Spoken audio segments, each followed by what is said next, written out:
मगर एक शख्स है जो माउंट कैलाश चढ़ा है, जहाँ पे कैलाश पर्वत पृथ्वी में है, प्लेस्ड है। वो 6666 किलोमीटर दूर है नॉर्थ पोल से, और 6666 मल्टीप्लाइड बाई 2 किलोमीटर दूर है साउथ पोल से। ओके। तो ये ना ये इत्तेफाक नहीं लगता। अब ये भी माना जाता है कि कैलाश पर्वत के अंदर एक हिडन शहर है, ओके।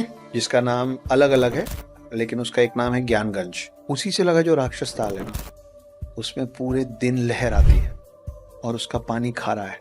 अच्छा। समंदर वाला पानी। और साइंटिस्ट लोग को और साइंस को आज तक इस बात का जवाब नहीं मिला। माना गया कि वो सप्तऋषि हैं। अच्छा।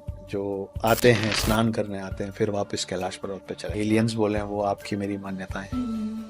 बोले हाँ खाने को दे दे, मांस खिला दे, बोल के वो अपना ये वाला पार्ट चिल्लाए वो जोर से और अपने हाथ का चबा दिया। अच्छा। बुरी तरीके से काट लिया वो आदमी।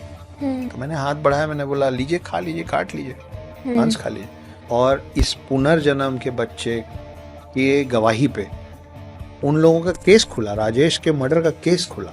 अच्छा। और उन लोगों को सजा हुई। उन लोगों ने शांति देवी पे रिसर्च किया और उन्होंने जो रिपोर्ट बनाई, उस रिपोर्ट में उन्होंने लिखा कि हाँ ये पुनर्जन्म का रियल केस है। अच्छा। और फिर गांधी जी बाद में उससे मिले भी। बुरा लगेगा आपको जो मैं बोलने वाला हूँ, तैयार रहिए। आज की कन्वर्सेशन मेरी जो ऑथर अक्षत के साथ हुई है, मुझे ऐसा लगता है ये मेरे पॉडकास्टिंग करियर का एक रीबर्थ है, क्योंकि पहली बार मुझे किसी कन्वर्सेशन को सुनने में इतना ज़्यादा मज़ा आया। हमने बहुत ही सारी बातें करी अबाउट शिव जी, क्या राम जी, शिव जी, कृष्ण जी जब इस दुनिया में आए थे वो खुद को हिंदू मानते थे, क्या शिव जी और कैलाश पर्वत की जो कहानियाँ हम सुनते हैं उनमें कितनी सच्चाई है, मानसरोवर लेक का क्या सच में एलियन से कुछ कनेक्शन है, अघोरी और नागा बाबा के बीच में क्या फ़र्क है।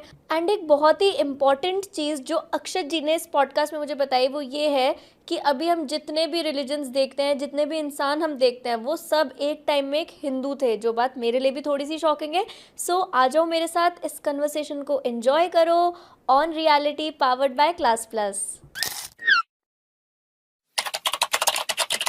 हेलो अक्षत सर, कैसे हो आप? बिल्कुल बढ़िया Riya, thank you so much for calling me. Welcome to Reality. Reality, कैसा लग रहा है आपको? ये बहुत थॉटफुल नेम है। सर काफ़ी ज़्यादा डीप एपिसोड हम इसे बनाने वाले हैं। यूजुअली इन टॉपिक्स पे मेरे चैनल पे कम बात होती है, बट अब मैं खुद इतनी ज़्यादा इंटरेस्टेड हो चुकी हूँ इन सारे टॉपिक्स में, हमारे रिलीजन को जानने में, कल्चर को जानने में। So I am really excited and looking forward. So पहला ही सवाल एकदम आपकी तरफ आ रहा है कि सर रियल हिंदू कौन है? क्या शिवा, राम जी, कृष्णा ये सब भी खुद को हिंदू ही कहते थे जब वो धरती पर थे? एक कविता है जो मैं कई बार पढ़ चुका हूँ, मेरी ही लिखी हुई है, पर लिखा कोई भी हो उससे फर्क नहीं पड़ता है। फर्क इससे पड़ता है कि वो है किसके बारे में। वो है आपके बारे में, वो है हर हिंदू और हर सनातनी के बारे में। ओके। तो लिखा मैंने जरूर है, लेकिन वो है आप लोगों की चीज। तो सबसे पहले आपने सवाल ही ऐसा पूछ दिया है, बिल्कुल शूट कर दिया है मेरे ऊपर कि हिंदू कौन है। हाँ जी। तो उसका मेरे पास इस कविता से बेहतर जवाब नहीं है, इसलिए मैं वो कविता आपके लिए फिर से पढ़ देता ठीक है। हूँ। कि रुद्राक्ष की माला में भी मैं हूँ, कृपाण कटार और भाला में भी मैं हूँ, श्वेत भी हूँ और शुद्ध भी मैं हूँ, विरुद्ध हो मेरे तो युद्ध भी मैं हूँ, इतिहास में बहा आंसू और खून भी मैं हूँ, अब जो कह के मिलेगा वो सुकून भी मैं हूँ, कि इस धरती का मैं केंद्र बिंदु हूँ, प्रणाम मैं हिंदू हूँ। चिता की अग्नि, गंगा का पानी, कब्र की मिट्टी और लोबान भी मैं हूँ, पीर फकीर अली वली सियावर राम का हनुमान भी मैं हूँ, भोला हूँ सरल भी तुम्हारा मित्र भी मैं हूँ, घोल भी दूं तुमको और घुल भी जाऊं तुम में, कुछ ऐसा चरित्र भी मैं हूँ, इस धरती का मैं केंद्र बिंदु हूँ, प्रणाम मैं हिंदू हूँ। हिंदू। प्रणाम का भाव भी मैं हूँ, आक्रमण का घाव भी मैं हूँ, सहनशील स्थिर और शांत भी मैं हूँ, देवभूमि भारत का हर प्रांत भी मैं हूँ, शक्ति भक्ति और ना थकती क्रांति भी मैं हूँ, तूफान हूँ और तूफान से पहले की शांति भी मैं हूँ, इस धरती का मैं केंद्र बिंदु हूँ, प्रणाम मैं हिंदू। तो अगर अरे आप वाह। इनमें से कुछ भी हैं और ये सब कुछ हैं, तो आप हम्म। हिंदू हैं। आपकी परिभाषा यही है कि श्वेत भी हूँ, हम्म। श्वेत मतलब होता है सफेद, हाँ जी। श्वेत भी हूँ और शुद्ध भी मैं हूँ, मतलब मैं हाथ जोड़ के भी मिलूंगा क्योंकि मैं प्रणाम कर रहा हूँ आप, लेकिन विरुद्ध हो मेरे तो युद्ध भी मैं हूँ। तो ये भी मैं हूं और वो भी मैं हूं। ये आप, एक हिंदू कौन है और बाहर वाले किसी भी शख्स को हिंदू का कौन सा रूप दिखेगा, वो हिंदू के हाथ में कम और सामने वाले के हाथ में ज्यादा है। कि आप जैसा रूप दिखाएंगे हम आपको वैसा रूप दिखाएंगे। हमारे शिव, जिनको हम भोलेनाथ भी बोलते हैं, हाँ जी। भोले भंडारी भी बोलते हैं, और उनका रौद्र रूप भी है। जब वो तीसरा नेत्र खोलते हैं तो पूरा पृथ्वी पे प्रलय आ जाता है। तो ये दोनों हैं एक ही शख्स ना। तो अगर आपको उनके रौद्र रूप से और प्रलय से डर लगता है तो शिव जी का तीसरा नेत्र मत खुलवाइए। उनसे आप प्यार से मिलिए, वो भोले भंडारी हैं, सबको आशीर्वाद, सबको वरदान बांटते रहते। ऐसा है। दूसरा सवाल आपका इसमें था कि क्या राम जी, कृष्ण जी, शिव जी, ये लोग अपने आप को हिंदू मानते थे या हिंदू कहते थे?